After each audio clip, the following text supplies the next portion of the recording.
Hello friends, स्वागत है आपका अपने यूट्यूब चैनल पर जिसका नाम है स्पेशल विद बैचलर। दोस्तों, स्पेशल एजुकेशन की किसी भी जानकारी को बिल्कुल ऑथेंटिक तरीके से आप सभी तक पहुंचाया जाता है और इसी कड़ी को आगे बढ़ाते हुए आज हम एक अलग पेपर के बारे में थोड़ा सा यहाँ पे डिस्कस करेंगे। आपको जो पेपर कैरिकुलम वाला पेपर है उसके बारे में थोड़ा सा डिस्कस कर लेते हैं। यह पेपर आपका 6 नंबर वाला पेपर है और इसमें आपकी 3.3 यूनिट है जिसके बारे में आज थोड़ी सी यहाँ पे चर्चा की जाएगी। पॉसिबिलिटी होती है कि आपसे एग्ज़ाम में पूछा जाए कि जो आपका ये मूल्यांकन है इसको आप कैसे लागू करोगे, इसके बारे में पूछा जा सकता है। तो ये आपके बारे में थोड़ा सा मैं आपके सामने डिस्कस कर लेता हूँ। जैसा कि आप अपनी स्क्रीन पर देख सकते हैं, मूल्यांकन का कार्यान्वयन, एग्जीक्यूशन ऑफ इवैल्यूएशन, यह एक महत्वपूर्ण प्रक्रिया है। मतलब कि आपने कितना अच्छे तरीके से पढ़ाया या कितने अच्छे तरीके से नहीं पढ़ाया, या जानने का प्रोसेस क्या है, मूल्यांकन। और यह मूल्यांकन आप कितने अच्छे तरीके से करते हैं उसके बारे में यहाँ पे डिस्कस किया गया है।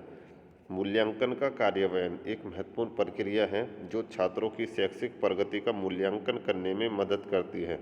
आई रिपीट, जो छात्रों की शैक्षिक प्रगति का मूल्यांकन करने में मदद करते हैं कि छात्र ने कितनी अचीवमेंट की, छात्र के एजुकेशन में कितनी चीज़ें सही हुई, उसका मूल्यांकन करने में है मदद करते हैं। यहाँ मूल्यांकन का कार्यान्वयन करने के लिए कुछ स्टेप्स दिए हुए हैं, कुछ चरण हैं, कुछ स्तर है कि किस तरीके से आप मूल्यांकन कर सकते हैं, उसके बारे में यहाँ पे डिस्कस किया गया है।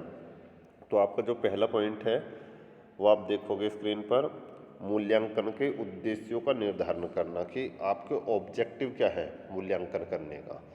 ऑब्जेक्टिव ऑफ इवैल्यूएशन वो आपको डिसाइड करने हैं कि मूल्यांकन आप किस पर्पज़ के लिए कर रहे हैं।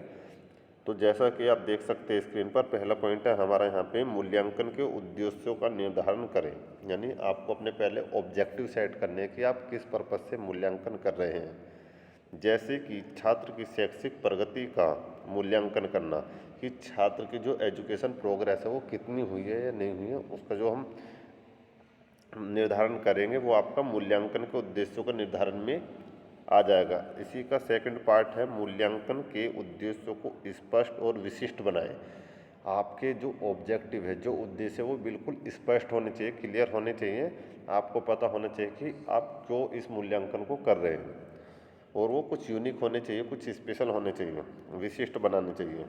सेकंड है आपका मूल्यांकन के तरीके का चयन, कि आप मूल्यांकन का जो करने का जो तरीका है उसको आप सेलेक्ट करना, किस तरीके से आप इसका मूल्यांकन करेंगे। तो इसमें आपका जो पहला पॉइंट है वो है, मूल्यांकन के तरीकों का चयन करें, जैसे कि लिखित परीक्षा, मौखिक परीक्षा, प्रोजेक्ट और प्रस्तुति।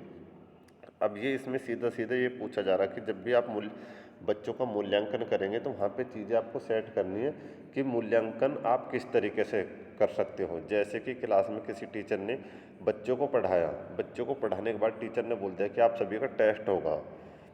तो यहाँ पे टीचर ने बोल दिया कि आप सभी का टेस्ट होगा, तो यहाँ पे जैसा आप स्क्रीन पर देख सकते हो, लिखित परीक्षण ये रिटर्न फॉर्म में होगा। दूसरा टीचर ने बोल दिया नहीं नहीं टेस्ट नहीं होगा, मैं आपका एक इंटरव्यू ले लेता हूँ, तो वो हो जाएगा आपका मौखिक प्रशिक्षण।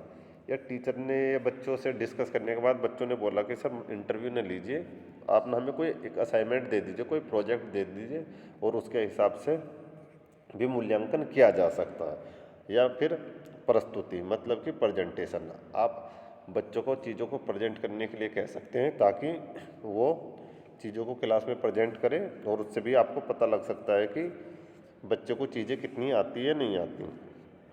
नेक्स्ट है, इसी में मूल्यांकन के तरीकों को छात्र की आवश्यकता और शैक्षिक उद्देश्यों के अनुसार चुनें। जैसे कि मैंने बताया कि पहले ही बच्चों से टीचर ने डिस्कस किया कि आप किस रूप में वो अपना ये मूल्यांकन देना चाहोगे, तो उसमें बच्चों की आवश्यकता यानी छात्र की जो आवश्यकता है, छात्र बोल रहे हैं नहीं सर रिटर्न हो सकता है, नहीं ओरल हो सकता है, या प्रोजेक्ट के रूप में हो सकता है, या असाइनमेंट के रूप में हो सकता है, तो वहाँ पे बच्चों की आवश्यकता को ध्यान में रखें और शैक्षिक उद्देश्यों के अनुसार, और जो भी आपके एजुकेशनल ऑब्जेक्टिव है, शैक्षिक उद्देश्य जो भी आपने सेट किए उसके हिसाब से ही आप मूल्यांकन कर सकते हैं। उसके बाद है मूल्यांकन के मानकों का निर्धारण करना, कि मूल्यांकन का आप कैसे करोगे। एक पैरामीटर सेट किया जाता है, उसी में ये बोला गया है कि पहला पॉइंट है, मूल्यांकन के मानकों का निर्धारण करें, जैसे कि छात्र की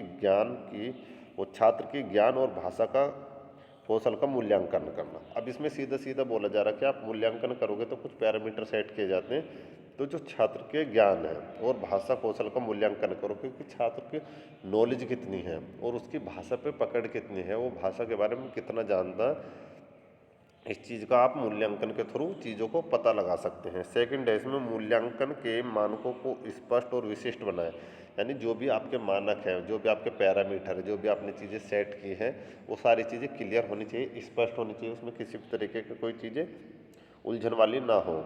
नेक्स्ट है आपका मूल्यांकन का कार्यान्वयन। मूल्यांकन का कार्यान्वयन मतलब कि मूल्यांकन जब भी आप करोगे तो वो लिखित, मौखिक और प्रोजेक्ट, ये चीज़ें रिपीट वाली हैं, इस तरीके से भी आप मूल्यांकन कर सकते हो। आगे है हमारा मूल्यांकन के परिणामों का विश्लेषण। मूल्यांकन के परिणामों का विश्लेषण करें, जैसे कि छात्र के ज्ञान और भाषा का कौशल का मूल्यांकन करें। ये सारी चीज़ें रिपीट हो रही है। आगे देखो परिणाम, मूल्यांकन के परिणामों का उपयोग। जो भी आपने मूल्यांकन किया उसका आप कैसे यूज करोगे उसके बारे में है यहाँ पे। मूल्यांकन के परिणामों का उपयोग करें, जैसे कि छात्र की शैक्षिक प्रगति को बेहतर बनाने के लिए। अब आपने मूल्यांकन कर लिया, उसमें आपको पता लग गया कि छात्र को कितनी दिक्कत है, कितनी नहीं है, छात्र को कितनी अचीवमेंट मिली है, जैसे कि छात्र की शैक्षिक प्रगति को बेहतर बनाने के लिए। अब आप इसको क्या करोगे, मूल्यांकन के परिणाम का उपयोग कैसे करोगे कि जिससे छात्र की प्रगति जो वो बेहतर बनी रहे, छात्र और आगे अच्छे से पढ़े। सेकंड है, मूल्यांकन के परिणामों को छात्रों के माता पिता और शिक्षक के साथ साझा करें। मतलब कि बच्चे ने अगर क्लास में अच्छी चीज़ें की है, अच्छी प्रोग्रेस की है, अच्छा उसका रिजल्ट रहा है, तो आप माता पिता के साथ और दूसरे जो अदर टीचर है उनके साथ डिस्कस कर सकते हैं। यही चीज़ सेम इंग्लिश में यहाँ पे रिपीट हो रही हैं कि जो execution of evaluation is the important process that help to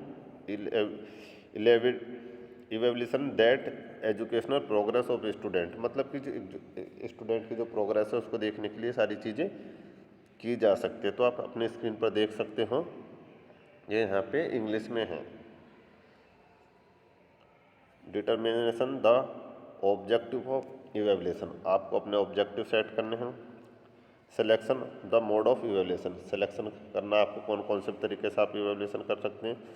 डिटरमिनाई the standard of evaluation, कुछ एक मानक तैयार करते हैं। इम्प्लीकेशन, यानी उस चीज़ को कैसे लागू किया जा सकता है मूल्यांकन का, वो आप स्क्रीन पर देख सकते हैं। ये सारी चीज़ें यहाँ पे आपके सामने प्रेजेंट की गई हैं।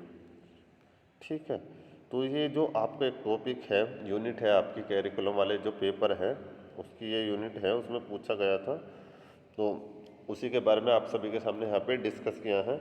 अगर आपको इसमें कोई डाउट हो तो आप पूछ सकते हैं, और ये चीज़ें पॉसिबिलिटी होती है कि आपसे एग्ज़ाम में इन फ्यूचर में भी पूछी जाए। तो आपको अगर इन्फॉर्मेशन अच्छी लगे हो तो आप अपने हिसाब से चीज़ों को शेयर, लाइक, सब्सक्राइब आप कर सकते हैं। जय हिंद, धन्यवाद।